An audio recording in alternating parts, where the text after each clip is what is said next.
లేదు, నాకు బంటి కావాలి. ఎందుకు నువ్వు కులం తక్కువ అని పెళ్లి చేసుకుంటే మనకి ఎంత పరువు. అప్పటి నుంచి కూడా అనే వ్యక్తులు వాళ్ళు మనకి ఎంత పరువు ఇది, ఇట్లా ఇజ్జత్ తీసినావు మొత్తం అది ఇది చెప్పడం. ఇజ్జత్ ఏముంది, అందరు చేసుకుంటారు. ఇప్పుడు ఏమన్నా ఇదా కులం ఏమన్నా ఇప్పుడు లేదు మమ్మీ అని చెప్పినా కూడా వినలేదు. డాడీకి చెప్పిన డాడీ వినలేదు. వినకపోతే ఇంకా వాళ్ళు ఇంకా నీకేం కావాలి చెప్పు, నీ ఇష్టం, నువ్వు చదువుకుంటావా, నీ ఇష్టం, నీకు ఏది కావాలో చెప్పు, అవన్నీ ఇస్తాం కానీ వదిలే, నేను వదిలేను. కావాలంటే మీరు మీరు లేకున్నా ఏం లేదు, నేను బంటి దగ్గరికి వెళ్ళిపోతా, మంచిగా చూసుకుంటున్నాను, నాకు నమ్మకం ఉంది అని చెప్పిన. వచ్చేసిన ఇంకా నాకు 2 days అయింది, స్టేషన్కి తీసుకొచ్చారు. 2 days తర్వాత స్టేషన్కి తీసుకొచ్చిన తర్వాత ఇంకా నేను అక్కడికి వెళ్ళాక మా పేరెంట్స్ వచ్చిండ్రు, బంటి వచ్చిండు. వచ్చిర్రు. ఇంకా పోలీస్ వాళ్ళు నువ్వు ఎక్కడికి వెళ్తావమ్మా, ఎవరి దగ్గర ఉంటావని అడిగిండు. అడిగితే ఇంకా నేను నా బంటితోనే ఉంటా అని చెప్పిన. చెప్తే ఇంకా సరే అని చెప్పి వాళ్ళు బంటితో పంపించిండ్రు. దాని తర్వాత 6 months అయిపోయిందా మేము కలిసి ఉండడం? సూర్యాపేటలోనే ఉన్నాం. వెంటనే మేము సూర్యాపేటలోనే ఉంటామని చెప్పినాం. సూర్యాపేటలోనే ఉన్నాం. ఇంకా 6 months అయిపోయింది. ఇంకా నాకు పెళ్ళైన 2 months ఎన్ని months బైరు మహేష్ ఆయన ఊకే ఫోన్ చేస్తుండే ఒక 1 month నుంచి. బంటి ఎత్తలేడు, ఎందుకంటే ఆయనకి గొడవలు ఉన్నాయంట. అంటే గతంలో నుంచి గొడవలు ఉన్నాయని చెప్పి కూడా కొన్ని వార్తలు వింటున్నాం. ఎందుకంటే మీరు క్లోజ్ కాబట్టి, సో మీకు అన్ని షేర్ చేసుకునే వ్యక్తి. ఎందుకంటే 3 years బ్యాక్ కూడా పరిచయం అంటున్నాం కదా. ఎప్పుడైనా మీకు మహేష్ అనే వ్యక్తి బంటికి కాల్ చేస్తూ ఉండేవాడా? లేదు, నేను వచ్చిన తర్వాత నాకు చెప్పిండు ఇదే. ఇంతకుముందు నాకు తెలియదు. మరి ఆయనకి నాకు గొడవ అయింది, అసలు పడదు, మరి ఎందుకు చేస్తుండో తెలియదు అని చెప్పి నాకు చెప్పిండు. లిఫ్ట్ చేయనా ఇట్లా అంటే, వద్దు నీకు పడదు కదా, ఎందుకు లిఫ్ట్ చేయడం, మాట్లాడకు, వదిలేసేయ్ అని చెప్పిన. అయితే కంటిన్యూగా ఆయన ఫోన్ చేస్తుండే అట్లనే, ఇంకా రోజు చేయడం. చేస్తుంటే ఒక రోజు ఏంది అని చెప్పి లిఫ్ట్ చేసిండు. అట్లా చిన్నగా మాట్లాడుకోవడం, కన్వర్జేషన్ మొదలైంది వాళ్ళకి. ఇంకా ఆయన మంచిగా మాట్లాడడం, స్వీట్గా మాట్లాడడం మొదలు పెట్టిండు. అన్నయ్య ఈడ అదే ఇది ఉంది అది ఉంది అని చెప్పి రియల్ ఎస్టేట్ చేస్తాడు బంటి. తను కూడా అదే అంట. అయితే ఇంకా ల్యాండ్ ఉందన్న ఈడ మనకు వస్తుంది, సగం సగం తీసుకుందాం అని చెప్పి నమ్మించి ఒక 1 month నుంచి 1 month నుంచి నమ్మించి చిన్నగా ఇట్లా చేసిండ్రు. ఇంకా మొన్ననే ఫోన్ చేసిండు. ఫస్ట్ ఆఫ్టర్నూన్ ఫోన్ చేసిండు మహేష్. బైరు మహేష్ ఫోన్ చేస్తే అప్పటికి లేచిండు. సరే అన్న, సరే నేను వస్తా, నువ్వు రా అని చెప్పి ఆయన అన్నాడు. నువ్వు రాదా అని అన్నాడు బంటి. అన్నాడు నువ్వే రా అని చెప్పి ఆయన అన్నాడు. సరే అని చెప్పి ఫోన్ కట్ చేసిండ్రు. తర్వాత ఇంకా మళ్ళీ ఫోన్ చేసినాక, అది నువ్వు మేము ఈడ ఇది తాగుదాం, నువ్వు అది తాగు, తోటలో ఉంటాం అని చెప్పి అన్నాడు. రాండి అని చెప్పి అన్నాడు. నాకైతే అట్లా వినపడింది వాళ్ళు ఫోన్ మాట్లాడుతుంటే. అంటే స్పీకర్ పెట్టలే కానీ నార్మల్గా వినపడుతుంది కదా బయటికి, నాకు అట్లా వినపడింది. సరే అని చెప్పి ఇంకా నేనేం అనలేదు, ఫ్రెండ్సే కదా అని చెప్పి అనలే. అనకపోతే ఇంకా ఈవినింగ్ అవుతుంది 5, ఇంకా రెడీ అయ్యిండు. ఇక రెడీ అయ్యిండు 5కి. అప్పుడు మళ్ళీ కాల్ చేసిండు. నేను కాల్ మాట్లాడుతున్నా, బంటి ఫోన్ ఒక్కటే ఉంది ఇంట్లో, నాకు ఫోన్ లేదు. అయితే బంటి ఫోన్ నుంచే నా ఫ్రెండ్స్తో మాట్లాడుతున్నా. ఆయన 3 times ఫోన్ చేసిండు. బంటి వచ్చి చేసిండా, మళ్ళీ చేస్తే చెప్పు అని చెప్పి ఇంతకుముందు చెప్పిండు. చెప్తే ఇంకా చేసిండని నేను చెప్పగానే వచ్చి నాది హోల్డ్లో పెట్టి నా ఫ్రెండ్ని ఆయనతో మాట్లాడి నాకు ఇచ్చిండు ఫోన్. హోల్ నుంచి తీసి నేను ఎమ్మటే మాట్లాడినా. బంటి బయటికి వెళ్తున్నా అని చెప్పలే, నాకేం చెప్పలేడు. నాకు ఎప్పుడైనా బయటికి వెళ్ళేటప్పుడు నీడికి వెళ్తున్నా, ఈ టైంకి వస్తా నేను అని చెప్పి వెళ్తాడు. మరి అంత తొందరగా ఎందుకు వెళ్ళిండో తెలియదు. నేను బయట నిలబడ్డాడేమో, బయట వేరే వాళ్ళు ఉన్నారు, నిలబడ్డారేమో అనుకున్నా నేను. కానీ ఇంకా నేను ఫోన్ మాట్లాడినా ఒక 1 hour దాకా ఇంకా అట్లనే ఉన్నా. ఫోన్ అప్పుడప్పుడు ఇచ్చిపోతాడు నాకు, అట్లా ఇచ్చిపోతాడు. నేను ఒక్కదాన్నే ఉంట్లా మళ్ళీ అని చెప్పి, ఫోన్ లేదుగా అని చెప్పి ఇచ్చిపోతాడు అప్పుడప్పుడు. అట్లా ఇంకా వెళ్ళిపోయిండు. ఫ్రెండ్స్ దగ్గరికి వెళ్తాడు, ఎప్పుడైనా వెళ్తాడు కదా. ఈవినింగ్ టైము 9కి 10కి 11కి ఎప్పుడు పడితే అట్లా వస్తాడు. 2కి ఇంకా దాటాడు. ఇక 2 వరకే ఇంకా స్టాప్ ఆయన తిరగడం. అయితే ఇంకా వస్తాడులే అని చెప్పి 9 దాకా వెయిట్ చేసిన ఇంకా వస్తలేడు.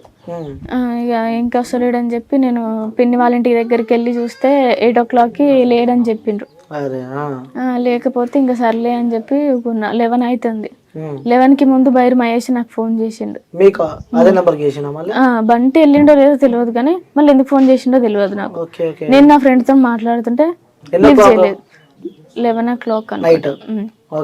11, 10:30, 11 అవుతుంది. ఆ టైంలో ఫోన్ చేస్తే నేను లిఫ్ట్ చేయలేదు. నా ఫ్రెండ్ యాక్చువల్లీ బంటి ఫోన్స్ నేను లిఫ్ట్ చేయను, ఇంకా ఎవరెవరో చేస్తూ ఉంటారు అని చెప్పి లిఫ్ట్ చేయను. అయితే ఇంకా లిఫ్ట్ చేయకపోతే ఇంకా వదిలేసిన. మళ్ళీ కాసేపు అయినాక 11కి నేను ఫోన్ చేసిన, 11 అవుతుంది ఇంకా రావట్లేడు అని చెప్పి ఆయనకే ఫోన్ చేసిన. ఈయనతోనే పోయిండు కదా, ఈయనతోనే మాట్లాడి బయటికి వెళ్ళిండు అని. సరే ఫోన్ చేస్తే లిఫ్ట్ చేయలేదు ఆయన. 2 times ఏమో చేసిన, లిఫ్ట్ చేయలేడు. వస్తాడులే మరి ఏమన్నా మాట్లాడుకుంటురేమో అనుకున్నా, కానీ ఇంత ఆలోచించలే నేను. మాట్లాడుకుంటారు అనుకుని ఇంకా కాసేపు వెయిట్ చేసిన. 12 అయింది, 1 అయింది, 2 అయింది, 3 అయ్యేసరికి ఇంకా నాకు భయం అవుతుంది. 2 కల్లా ఎప్పుడైనా వచ్చేస్తాడు, 3 అవుతుంది ఇంకా నాకు భయం వేస్తుంది. ఆ రోజు మొత్తం నేను నిద్రే పోలేదు, లేచే ఉన్నా మొత్తం. 2 అవుతుంది, 3 అవుతుంది, ఇంకా రావట్లేడని చెప్పి నేను మా వదినకు ఫోన్ చేసిన. ఫోన్ చేసి వదిన ఇంకా బంటి రాలేదు ఏమో మరి ఎవరితోనో కాల్ మాట్లాడి లాస్ట్కి అని చెప్పి ఈ నెంబర్ ఇచ్చిన. ఈ నెంబర్కి ఒకసారి నువ్వు కాల్ చేయని చెప్పిస్తే అప్పటికి ఆయన ఫోన్ స్విచ్ ఆఫ్, బైరం అయ్యేసి. కొద్దిసేపటికి నేను చేసిన ఆయనకి మళ్ళీ 5 o'clockకి చేసిన, మార్నింగ్ 6 o'clockకి చేసిన, స్విచ్ ఆఫ్. 6:30 అట్లా అవుతుంది మార్నింగ్, ఇంకా రావట్లేదు. 7 అయ్యే టైంకి ఇంకా మాకు తెలిసింది. పోలీస్ వాళ్ళు కాల్ చేసి బంటి లేడా అని చెప్తే ఇంకా రాలేదు బంటి, నైట్ వెళ్ళిండు, మరి ఎక్కడికి వెళ్ళిండో తెలియదు అని చెప్పిన. నేను అమ్మమ్మ ఉంటుంది. అయితే ఇంకా రాలేదు తెలియదు మరి అని అన్నా నేను. అయితే బంటిది ఏ షర్టు, హెయిర్ ఎట్లుంది, ఆయన ఏ బైక్ వేసుకొని వచ్చినప్పి అడిగారు. చెప్పిన నేను. ఎందుకని నేను అడిగితే వాళ్ళు చెప్పలేదు నాకు. మళ్ళీ అడిగిన నేను, చెప్పలేదు. ఇంకా నేను తర్వాత కాల్ చేస్తా అని చెప్పి పోలీస్ వాళ్ళు కాల్ చేశారు, బంటి నెంబర్. అయితే ఇంకా వాళ్ళు చెప్పలేదు, ఫోన్ కట్ చేసిండ్రు. మళ్ళీ తర్వాత చెప్తామని చెప్పి ఫోన్ కట్ చేస్తే నేను వేరే అన్నకు ఫోన్ చేసిన. అన్న ఇంతకుముందు చేస్తే మళ్ళీ చేసి, విజయ్ అన్న ఏమైంది ఏంటంటే, అరే ఇక్కడ పిల్లలు మరి చెరువు కట్ట దగ్గరికి రారా అన్నాడు. అప్పటికి నాకు భయం వేస్తుంది, ఫుల్ గా భయం వేస్తుంది. ఏం చేయాలో అర్థం కావట్లేదు, ఏమైతుందో అర్థం కావట్లేదు. ఏడుస్తున్నా అప్పటికి. ఏడుస్తుంటే ఇంకా ఆయన చేసిన తర్వాత నాకు డౌట్ వచ్చింది. డౌట్ వచ్చేసరికి పిల్లల మరి నుంచి ఒక అబ్బాయికి ఫోన్ చేసిన, బంటి ఫ్రెండ్కి. బంటి ఫ్రెండ్ పిల్లల మరి వాళ్ళు ఉన్నారు. అయితే ఫోన్ పిల్లల మారిలోనే జరిగింది అని చెప్పారు. అందుకని పిల్లల మారి వాళ్ళకి ఫోన్ చేసిన. చెప్పి ఇట్లా బంటి ఉన్నాడా అని చెప్పి అడిగిపిస్తే, భార్య ఉందా అంటే లేదు రూమ్ లో ఉంది అని చెప్పింది. చెప్తే నేను అక్కడనే ఉన్నా, వాళ్ళు చెప్పరేమో అని చెప్పి అట్లా చెప్పించిన. అయితే బంటన్న లేడు, చంపేసిరు అని చెప్పిండ్రు. ఒక అన్నయ్య, పిల్లల మరి అన్నయ్య నరేష్ అని ఆయన చెప్పిండు. పోలీస్ వాళ్ళు కాల్ చేసినప్పుడు ఏం చెప్పారు మీకు?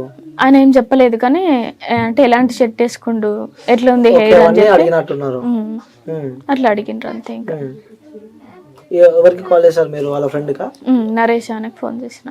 ఓకే, ఏమని అడుగుతాను, బంట నన్ను చంపేసిరు, ఇడేసిరు అని చెప్పిండు. ఇంకప్పటికి నేను ఫుల్ ఏడ్చుకుంటున్నా. ఇంకా తీసుకెళ్ళిరు నన్ను. నేను అక్కడికి బంటిని వేసిరు, అక్కడికి వెళ్దామని వెళ్తుంటే వాళ్ళు ఇటు రిటర్న్ అవుతారు హాస్పిటల్కి. నేను సగం తీసుకొస్తున్నారు, నాకు తెలియదు. నేను అటు వెళ్తున్నా బంటి ఉన్న దగ్గరికి. మళ్ళీ నేను వాళ్ళు రిటర్న్ వస్తారని నాకు ఫోన్ వస్తే నేను మళ్ళీ రిటర్న్ వచ్చిన హాస్పిటల్కి. రిటర్న్ వచ్చిన 1/2 an hourకి వాళ్ళు వచ్చిండ్రు. ఫస్ట్ ఆ మాట విన్నప్పుడు మీ ఫీల్ ఏంటమ్మా? నేను నమ్మలేదు, నేను నమ్మలేదు. బంటిని చూసిన దాకా నేను నమ్మను, నా బంటి ఉంటాడు అని చెప్పి నేను ఫిక్స్ అయినా. నా బంటికి అట్లా కాదు అని చెప్పి నేను ఉన్నా. కానీ ఫుల్ గా ఏడుపు వచ్చింది. సో ఆ తర్వాత హాస్పిటల్ కి తీసుకెళ్ళిన తర్వాత కానీ మీరు అడిగారా అసలు ఏం జరిగింది వాస్తవంగా, అక్కడ ఎందుకు బంటి ఇలా అయ్యాడు, సో దీని వెనకాల కారణం ఎవరని చెప్పి అడిగారా మీరు? చెప్పిర్రు వాళ్ళే.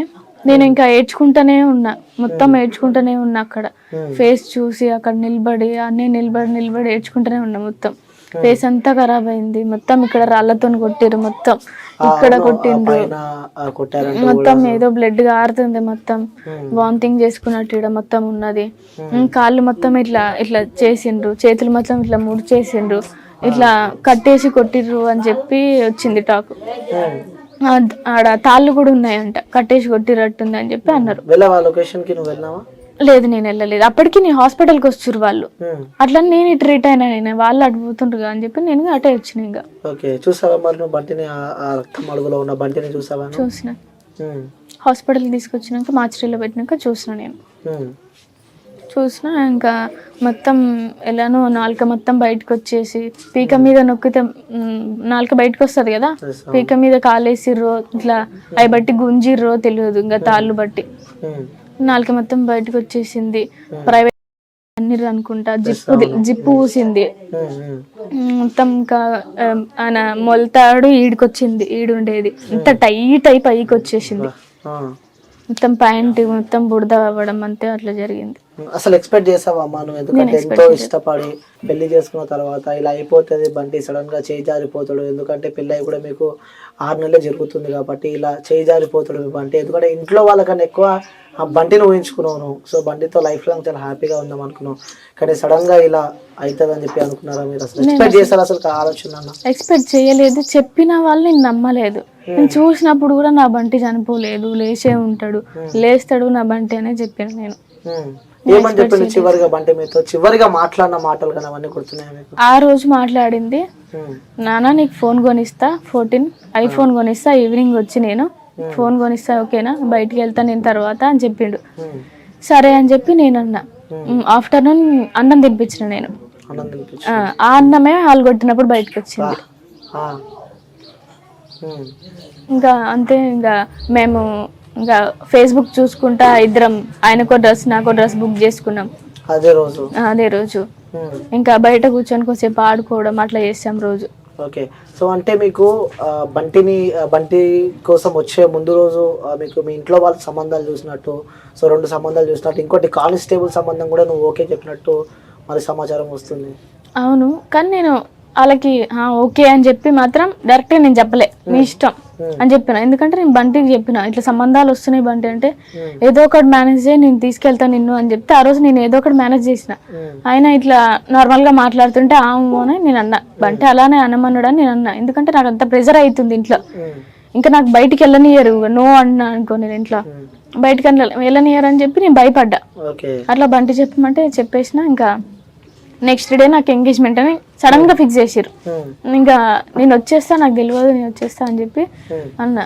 సరే చేసుకుందాం అని చెప్పి పెళ్లి చేసుకున్నాం. ఎక్స్పెక్ట్ చేశారా మీ ఇంట్లో వాళ్ళే ఇట్లా చేస్తే ఇట్లా బంటి విషయం ఇట్లా అవుతుంది అని చెప్పి? నేను అసలు ఎక్స్పెక్ట్ చేయలేదు. నార్మల్ గా అంటారు కోపం మీద అనుకున్నా కానీ చేస్తాడు అనుకోలే ఇట్లా. మన మీ కుటుంబం పైన మీరు ఆరోపణ చేస్తున్నారు, వాళ్ళే చంపుకుంటారు అని చెప్పి కూడా మీ బ్రదర్స్ పైన మీరు పంచుకుంటారు. సో అందరికి ఉన్నారు కాబట్టి, సో అందుకోసం ఇక్కడికి ఆ టోటల్ గ్రౌండ్ లో ఉన్నాము. వాళ్ళ అక్కతో ఫస్ట్ వాళ్ళ సిస్టర్ మన దగ్గర ఉంది. బంటి అలియాస్ కృష్ణ ఎవరైతే ఉన్నారో చనిపోయిన వ్యక్తి, వాళ్ళ సిస్టర్ మన దగ్గర ఉంది. తన మాటలు అడిగి తెలుసుకుందాం అసలు ఏం జరిగింది. సో అక్క ఏం జరిగిందంటే ఏం చెప్తారు? ఎందుకంటే మొన్నటి దాకా కళ్ళం కొట్టిన తమ్ముడు ఇప్పుడు తమ్ముని కోల్పోయిన తీవ్ర బాధలు మీరు ఉన్నారు. సో అడగొద్దు, బట్ ఈ సమాజానికి తెలియజేయాలి కాబట్టి ఇక్కడికి మేము రావడం జరిగింది. ఏం జరిగిందంటే ఏం చెప్తారు అక్క అసలు? తమ్ముని చంపేసిరు పరు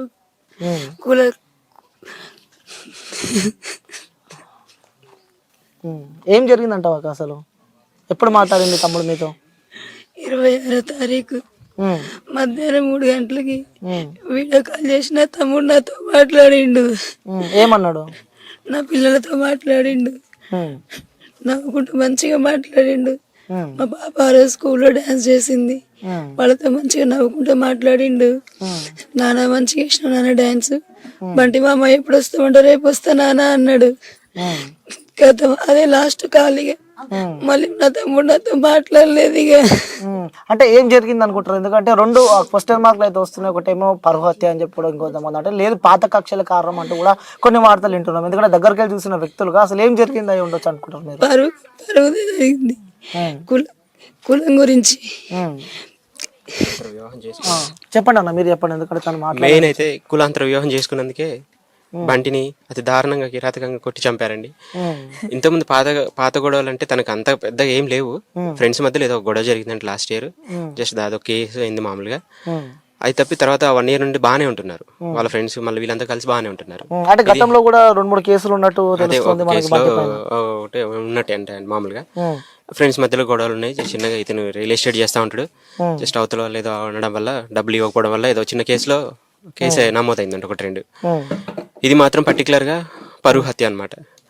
వాళ్ళ చెల్లెని చేసుకున్నాడు అనేసి, వీళ్ళు తక్కువ క్యాస్ట్ అని తనని కూడా బెదిరించారంటే ఇంతమంది అమ్మాయిని కూడా ఇంటి దగ్గర. వాళ్ళు మన క్యాస్ట్ వాళ్ళు కాదు, వాళ్ళని చేసుకోకూడదు, చిన్న కులం చేసుకోకూడదు, నువ్వు చేసుకున్నా మీరు ఎలా ఉంటారో నేను చూస్తాను అని అమ్మాయితో కూడా బెదిరించి వాళ్ళ అన్నయ్య అట్లా మాట్లాడడం జరిగిందంట. నవీన్ అనే అతను వాళ్ళ పెద్దన్నయ్య. అది మనసులో పెట్టుకుని వాళ్ళు, ప్లస్ ఇతను సూర్యాపేటలోనే ఉంటున్నాడు మ్యారేజ్ చేసుకుని కూడా. వాళ్ళ కళ్ళ ముందు తిరుగుతూ ఉంటే తట్టుకోలేకపోయాడు వాళ్ళ అన్నయ్య. ఇంకా తట్టుకోలేక మా ముందే తిరుగుతారా వీడు అనేసి కక్ష పెంచుకున్నట్టున్నాడు బాగా. తనేంటంటే నన్ను ఇంకెవరు ఏం చేయలేరు అని కొంచెం మా బంటి ఫ్రెండ్ సర్కిల్ ఉంటుంది తనకి. ఏదైనా ఇన్ఫర్మేషన్ ఉన్నా నాకు ఇస్తారు, నన్ను ఎటు వెళ్ళినా నా ఫ్రెండ్స్ ఇన్ఫర్మేషన్ ఇస్తా ఉంటారు, నాకు అంత థ్రెట్ ఏమి ఉండదు అనుకున్నాడు, ధైర్యం ఉన్నదని. కానీ వీళ్ళు ఇలా చేస్తున్నారు, వీళ్ళు ఒక 4-5 months నుండి స్కెచ్ చేస్తున్నారు అనేది మాత్రం గ్రహించలేకపోయాడు. తన ఫ్రెండ్స్ బాగా నమ్ముకున్న ఫ్రెండ్స్ బయటికి తీసుకెళ్లి వాళ్ళకి అప్పు చెప్పారు. అంటే ఈ బంటి అలాగే ఎవరైతే చంపిన వ్యక్తి అమ్మాయి వాళ్ళ అన్న ముందు నుంచే ఫ్రెండ్స్ అని చెప్పి అంటున్నారు. వాళ్ళ ఫ్రెండ్స్ ఏనంట మామూలుగా. ఆ ఫ్రెండ్ విధంగానే వాళ్ళ ఇంటికి వెళ్తుంటే అమ్మాయి పరిచయం అయిందంట, వాళ్ళు చెల్లెలు. అలా పరిచయం అయ్యి వాళ్ళిద్దరి మధ్య మామూలుగా ఇద్దరు ప్రపోజ్ చేసేసుకున్నారు. ఆ విషయం తెలిసినప్పటి నుండి ఇంట్లో అమ్మాయిని నువ్వు అలా ఎలా చేస్తావు, మన క్యాస్ట్ కాదు, వాళ్ళు మాత్రం వాళ్ళ క్యాస్ట్ అమ్మాయిని లవ్ చేసేసి ఎంగేజ్మెంట్స్ కూడా అయిపోయినాయి వాళ్ళిద్దరు అన్నయ్యలకి. సో ఇక్కడ క్యాస్ట్ డిఫరెంట్ అనేది వాళ్ళు కూడా సేమ్ క్యాస్ట్ వాళ్ళని చేసుకున్నారు, వాళ్ళ క్యాస్ట్ వాళ్ళని, వాళ్ళ ఎంగేజ్మెంట్స్ కూడా అయిపోయినాయి రీసెంట్ గా లాస్ట్ మంత్. ఈమె మాత్రం వేరే క్యాస్ట్ వాళ్ళని చేసిందనే ఉద్దేశంతో కక్ష పెంచుకొని కేవలం కక్ష పెంచుకొని కావాలని ప్లాన్ తో చంపారు. ఓకే, సో అక్క అంటే పెళ్ళయి ఎన్ని నెలలు అవుతుంది? 6 months అని చెప్పి మేము విన్నాం. 6 నెలలు అవుతుంది. 6 నెలలు అవుతుంది పెళ్ళయి.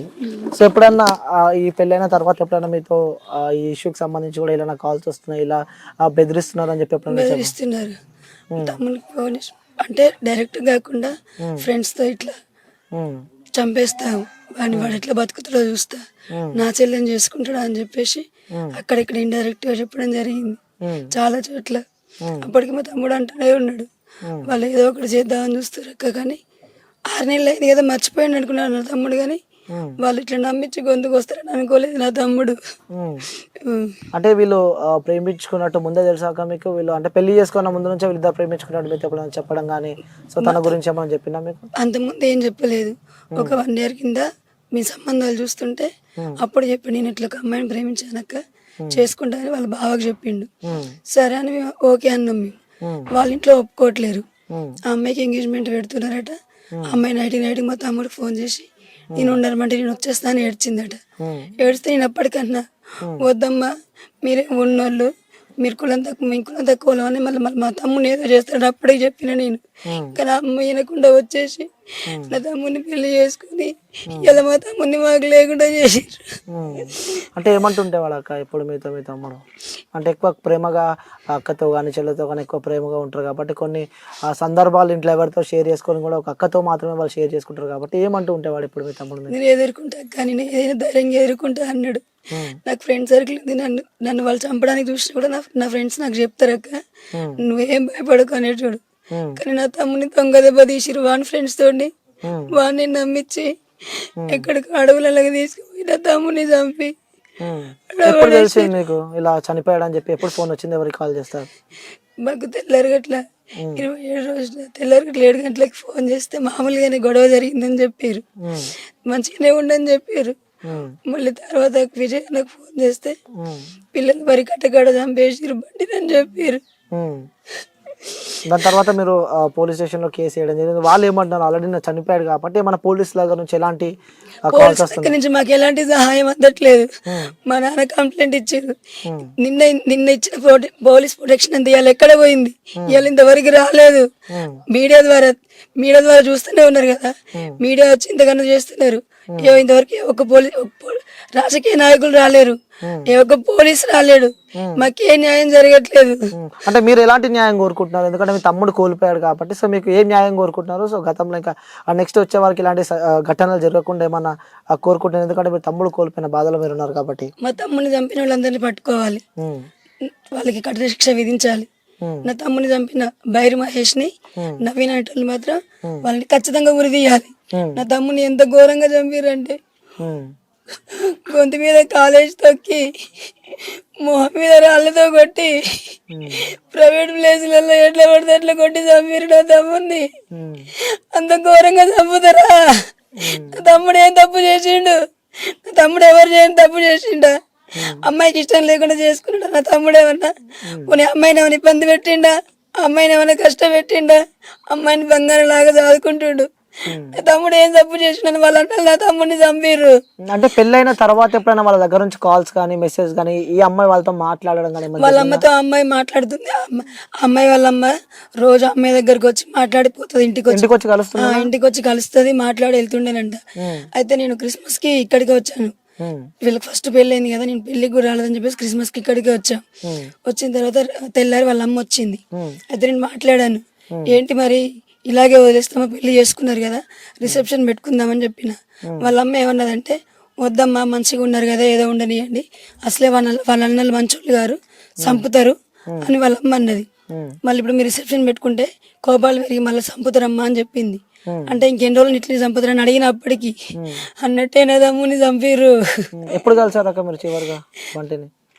మొన్న నా తమ్ముడు క్రిస్మస్కే కలిసిన నేను. ఇక నా తమ్ముడు నా బిడ్డ బర్త్డేకి వచ్చిపోయిండు, నా బిడ్డ బర్త్డేకి మళ్ళీ చూడలేదు ఇక నా తమ్ముని. సో అన్న మీరేం న్యాయం కోరుకుంటున్నారు అన్న? ఎందుకంటే ధైర్యం చెప్పాల్సిన వ్యక్తులు మీరు. ఏం న్యాయం అన్న, నిన్నటి నుండి ఇంతవరకు ఎట్లాంటి అష్యూరెన్స్ లేదు పోలీసుల దగ్గర నుండి కానీ. ఇంకేం న్యాయం జరుగుతుంది అని అనుకుంటాం? ప్రజా సంఘాలు కానీ పొలిటీషియన్స్ కానీ మద్దతు తెలిపితే ఏమన్నా న్యాయం జరిగే ఛాన్సెస్ ఉంటుంది. ఇంత మార్నింగ్ నుండి 4 మీడియా వాళ్ళు వచ్చారు, అందరు చూస్తూనే ఉంటారు కదా న్యూస్ అయితే. మెయిన్ మీడియా ఒక్కళ్ళు కూడా రావట్లేరు. ఓకేనా, చిన్న మీడియా వాళ్ళు వచ్చి తీసుకొని వెళ్తున్నారు. ఈ మెయిన్ మీడియా వాళ్ళందరూ ఎక్కడ పోయారు? వాళ్ళని వాళ్ళను పొలిటీషియన్స్ డబ్బు అన్ని మేనేజ్ చేస్తున్నాయి, అందువల్ల రావట్లేకపోతున్నారు వాళ్ళు. ఇంత విషయం నిన్న ఆల్రెడీ అన్ని న్యూస్లలో వచ్చేసింది. మరి వాళ్ళ పరిస్థితి ఏంటి అని ఈ రోజు ఇంకా ఏ మీడియా కూడా రాలేదేంటి? మెయిన్ మీడియాలు TV9 కానీ NTV కానీ వీళ్ళంతా ఎక్కడ పోయారు? అంటే చిన్న కులం అని చెప్పి అది ఆ మీడియా సంస్థల వాళ్ళందరూ కూడా పెద్ద కులాలు కదా, చిన్న కులాల వాళ్ళని పట్టించుకోవడం ఎందుకు? ఓట్లకి వాటన్నిటికైతే ఈ కులాలు కావాలి. వాళ్ళకి మెయిన్ పవర్ వచ్చిన తర్వాత ఈ కులాలను ఇంకొక 5 సంవత్సరాలు పట్టించుకోకపోయినా పర్లేదు, మనం ఏం చెప్తే వింటారు అనేసి వాళ్ళ కాన్ఫిడెంట్ అంతే. ఇంకా మీ బొమ్మాడిది బంటి ఎప్పుడు చివరిగా మీతో ఎప్పుడు మాట్లాడారు? ఏమని మాట్లాడాను? మా పాప బర్త్డే రోజు January 16కి కాల్ చేశాడు, వీడియో కాల్ చేసి మాట్లాడాం. మా పాప కేక్ కట్ చేస్తుంటే మాట్లాడాడు. 26th రోజు తను స్కూల్లో డాన్స్ చేస్తే కూడా అప్పుడు కూడా ఇంకా వాళ్ళ అక్క వీడియో పెడితే చూశాడు. పాపతో వీడియో కాల్ చేసి మాట్లాడాడు. వీడియో కాల్ చేసి మాట్లాడిన ఒక 1 hourకే బయటకు వెళ్ళాడు. ఇంకా బయటకు వెళ్ళాడు అలా. ఇంకా ఓకే, మీకేమని చెప్పిండా పెళ్లికి సంబంధించి? ఇంటికి పెద్ద బావ కాబట్టి సో ఈ లవ్ మ్యారేజ్ చేసుకున్న తర్వాత చెప్పాడు అనమాట. నేను చెప్పాను ఇక్కడ ఉండకు బంటి, సూర్యాపేట లోకల్లో ఉండకు అనేసి. వాళ్ళ అక్క ఎంత ఏడ్చి చెప్పింది మ్యారేజ్ అయిన తర్వాత. ఉంటే నేనేమైనా చేస్తారా అని అంటే, నాకు మామూలుగా ఫ్రెండ్ సర్కిల్ ఉంది అక్క, నన్ను ఎవరేం చేయలేరు, ఏమైనా ఉన్నా కానీ నాకు థ్రెట్ ఏమైనా ఉన్నా కానీ మా ఫ్రెండ్స్ నాకు ఇన్ఫర్మేషన్ ఇస్తారు, నాకేం జరగదు, మీరేం కంగారు పడకండి, నేను చూసుకుంటా, కేసు పెట్టాము ఆల్రెడీ అని చెప్పేవాడు. ఇంకా సరే మేము చాలా బతిలాడాం, ఇక్కడ ఉండక బంటి ఒక 2 years ఎక్కడైనా వెళ్ళండి అని. ఈవెన్ పోలీస్ వాళ్ళు కూడా కేసు పెట్టినప్పుడు చెప్పారంట, ఉండకరా ఇక్కడ ఉండక ఎట్టని వెళ్ళండి అని చెప్పారు. కానీ మా వాడు కొంచెం ఇంకా తనకేం కాదనుకున్న కొంచెం నమ్మకంతో ఇక్కడ తిరిగాడు.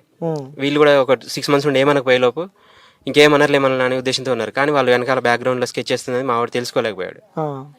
ఈ మహేష్ అన్న వ్యక్తితో ఎప్పుడైనా మీరు కలవడం జరిగింది? తెలియదు, వాళ్ళు ఇంకా తన ఫ్రెండ్స్ ఎవరు మాకు అంత తెలియదు. అక్క మీకు తెలుసా మహేష్ అన్న వ్యక్తి ఎవరు? మీ ఎప్పుడు ఇంటికి వస్తుండేవాడా? తనకి మా తమ్ముడికి అసలు పడదు. మా తమ్ముడితో ఎప్పుడు ఉండడు. అప్పట్లో ఏదో ఫ్రెండ్స్ అందరు అక్కడెక్కడ గొడవ పెట్టుకున్నప్పుడు మా తమ్ముడు ఆయనతో ఎప్పుడు ఉండడు. కానీ 2 నెలలు బట్టి మా తమ్మునికి ఒకటే ఫోన్ చేసి, ఏదో ఫ్లాట్లు ఉన్నారా మన ఇద్దరం కలిసి చేద్దాం, అది చేద్దాం ఇది చేద్దాం, 2 నెలల నుంచి బాగా నమ్మిచ్చిండు. నిన్న సాయంత్రం ఫోన్ చేసి రమ్మన్నాడట. ఈ అమ్మాయికి సెల్ ఇచ్చేసి నా తమ్ముడు వెళ్ళిపోయింది. ఎందుకు ఇచ్చిండ్రు సెల్? ఎందుకు ఇచ్చేసి వెళ్ళిపోయాను? వాళ్ళ అమ్మతో మాట్లాడుతుంది, అమ్మాయి ఎవరితో మాట్లాడుతుందట. సరే ఇప్పుడంతా ఇచ్చేయలేదని చెప్పేసి వాడు వెళ్ళిపోయిండట. ఇక అదే ఒకటిగా లాస్ట్ అది. దాని తర్వాత ఇక బంటి తర్వాత శివమయ్య మనకి మీకు తెలిసింది. తమ్ముడికి న్యాయం జరగాలి, తమ్ముడికి న్యాయం జరగాలి. ఓకే, సో అంటే తన తమ్ముడిని కోల్పోయిన బాధలో ఆ కుటుంబం అయితే ఉన్నారు. సో ఎవరైతే చంపినారో ఆ వ్యక్తి కూడా ఉరిశిక్ష పడాలి. నా తమ్ముడు అయితే ఎంత ఘోరంగా కిరాతకంగా నా తమ్ముడిని చంపారో, సో ఆ కుటుంబం కూడా అలానే కావాలి అని చెప్పి కూడా ఆ బంటి అలియాస్ కృష్ణ సిస్టర్ ఎవరైతే ఉన్నారో అలాగే వారి బావతో కూడా మాట్లాడినాం. సో మనకి విజువల్లో చూస్తున్నాం ఆ బంటి వాళ్ళ ఫాదర్ కూడా. సో అంకుల్ ఏమైనా పడుకున్నావు? జ్వరం వచ్చిందా? ఏం జరిగింది అనుకుంటున్నావు కొడుకు విషయంలో? వాళ్ళు ప్లాన్ చేసిండ్రు, చంపారనుకుంటారు. చంపారు 26th January నాడు మార్నింగ్ 7:30 8కి వచ్చిండు. నాకు టికెట్ ఇచ్చిండు. 200 మన డాడీ ఖర్చులు కొంచుకొని ఇచ్చిపోయాడు. తెల్లారి న్యూస్ రాని వచ్చాడు. ఏమని చెప్పిండు పెళ్లి చేసుకున్నప్పుడు? వద్దురా, ఈడ ఉండకురా, ఈడ ఉంటే మంచిగా ఉండదురా, పోరా అంటే పైసల్లో ఉన్నాడు. 10,000 ఇచ్చిన. 10,000 ఇచ్చిన. 10 రోజులు అయింది ఇంకా పోతలేడు. ఏంటంటే నువ్వు ఇచ్చినవి అయిపోయినాయి డాడీ అన్నాడు. నా దగ్గర 5,000 ఉన్నారంటే 5,000 అన్నాడు. 5,000 తీసుకుపోయాడు పోరేగా. ఇక నిన్న పెళ్లి చేసుకున్నప్పుడు చెప్పిండా మీకు? పెళ్లి చేసుకున్న తర్వాత మీ కోడలు మీతో అంతా మంచిగా కలిసి ఉన్నారా అందరూ? కలిసి ఉన్నాం. పెళ్లి చేసుకుంటానని చెప్పలే. పెళ్లి అయిన తర్వాత మంచిగా కలిసి ఉన్నాం. మా కోడలు కూడా మాతో ఎట్లుంటుంది మీ కోడలు మీతో? మాతో మంచిగా ఉంటుంది. నాకు బిడ్డ లెక్కనే మంచిగా ఉంటుంది. ఇప్పుడు ఆ పిల్లల పరిస్థితి ఏంది అంటే ఏం జరిగింది అనుకుంటున్నావు నువ్వు? ఇష్యూకి సంబంధించి జరిగింది కులాంతరంగానే వాడు చేసిన పొరపాటు. పోలీస్ వాళ్ళ ద్వారా కానీ పొలిటికల్ వాళ్ళ ద్వారా కానీ న్యాయం అనేది జరగదు. జరగదు అనుకుంటున్నారా? జరగదు. ఎందుకు? న్యాయ వ్యవస్థ ఇంకా బతికే ఉంది. లేదు. ఒకవేళ మాకు న్యాయం జరగాలంటే ఇది one of the great media. Media ద్వారానే మాకు న్యాయం జరగాలి కానీ పొలిటికల్ ద్వారా కానీ పోలీసు వాళ్ళ ద్వారా కానీ భర్త న్యాయం. ఏమంటున్నారు పోలీసు వాళ్ళు? మరి మీరు కంప్లైంట్ చేసారు ఆల్రెడీ. కంప్లైంట్ ఏమన్నా ఇచ్చినాం. సర్లేండి మేము 4 టీంలు పంపించినాం. ఒకడు అప్పుడే దొరికిన రిమాండ్ ఉండరని ఒకడు అన్నాడు. వాళ్ళని ఇంకా వెతుకుతున్నాం అని ఇంకోటి అంటున్నాడు. ఏది వాళ్ళ ఇష్టం సార్ అది. మొత్తానికైతే వాళ్ళు డిఎస్పీ గారు ఎస్ఐ సిఐ వీళ్ళైతే కమిట్మెంట్ పైసలతో కమిట్మెంట్ అయితే అయ్యిండ్రు. పైసలకు వాళ్ళు అమ్ముడు పోయిండ్రు. వాళ్ళ ద్వారా మాకు న్యాయం జరగదు అనేది నేను. అంటే న్యాయం జరగదు అంటున్నారు. ఉంటది కన్న తండ్రికి ఆ బాధ ఉంటది. ఎందుకంటే కొడుకుని కోల్పోయిన 10 లక్షలు 10 కోట్లు ఇచ్చిన సో కన్న కొడుకుని అయితే తీసుకురాలేము మనం. ఇప్పుడు మహిళా సంఘాలు వచ్చిండ్రు, స్విచ్ మంచిగా ఇచ్చిండ్రు. ₹1,00,00,000 చేసి ఇవ్వాలన్నారు. గవర్నమెంట్ నుంచి ఇవ్వాలన్నారు. ₹1,00,00,000 ఇస్తే నా కొడుకు లేచి వస్తాడా? అవును, కరెక్ట్. అది వాడిని ఎట్లా చంపారు? వీళ్ళని కొట్టే చంపండి మేము కోరుకునేది అంతే సార్. ఏమంటున్నారు? ఎప్పుడు ఏమంటున్నావాడు మీ కొడుకు మీతో? ఏముంది, పొద్దున 8-9 వస్తాడు. వచ్చి తిన్నవా చేసినవా గిన్నెలు చూస్తాడు. అయితే వాళ్ళిద్దరు ఒక దగ్గర ఉంటారు, నేను ఒక్కడ ఉంటా. ఎందుకంటే రూమ్ చిన్నగా ఉంది కనుక వాళ్ళు కొత్తగా పిండి అయిందని నేను వేరే రూమ్ తీసుకున్నా. ప్రతి నెల రూమ్ కిరాయి వాడే కడతాడు. ఏం చేస్తుంటాడు మీ కొడుకు డ్యూటీ? రియల్ ఎస్టేట్ చేస్తాడు. రియల్ ఎస్టేట్ చేస్తాడు కొడుకు. ఏ అలవాటు లేదు, తాగుడు సిగరెట్ ఏం అలవాటు లేదు. ఈ మహేష్ అనే వ్యక్తి ఎవరు మరి? వాడు గౌండోడు. వాడు చేసిన కోసమే. తెలుసా? ఎప్పుడైనా ముందు పరిచయమా? మీ కొడుకు దగ్గరకు వస్తుండేవాడా? లేదు, నేను చూడలేవని. ఫ్రెండ్ అంట కదా, ముందు నుంచే ఫ్రెండ్ అంట బంటికి. ఫ్రెండ్ వాళ్ళకి మధ్యన ఏదో చిన్న రియల్ ఎస్టేట్ కన్నా పంచాయతీ వచ్చింది. చిన్న కేసు కూడా అయింది. కేసులు అంటే గతంలో ఇంతకు ముందు కూడా బంటిపై కూడా కేసులు ఉన్నట్టు మనకి ఇన్ఫర్మేషన్ వస్తుంది. మరి ఇదే కేసు ఉన్నది అంతే. పెళ్ళైన తర్వాత ఇద్దరు మీతో మంచిగా ఉండే వాళ్ళ కొడుకు గాని కోడలు గాని అక్కడ నుంచి ఎప్పుడైనా కాల్స్ వచ్చినాయి? అమ్మాయి తరపు నుంచి, వాళ్ళ డాడీ నుంచి, వాళ్ళ మమ్మీ తరపు నుంచి కానీ? ఆమెకు వచ్చినాయి, మాకు రావు. ఏమని చెప్పిండా మీ కొడుకు మీతో?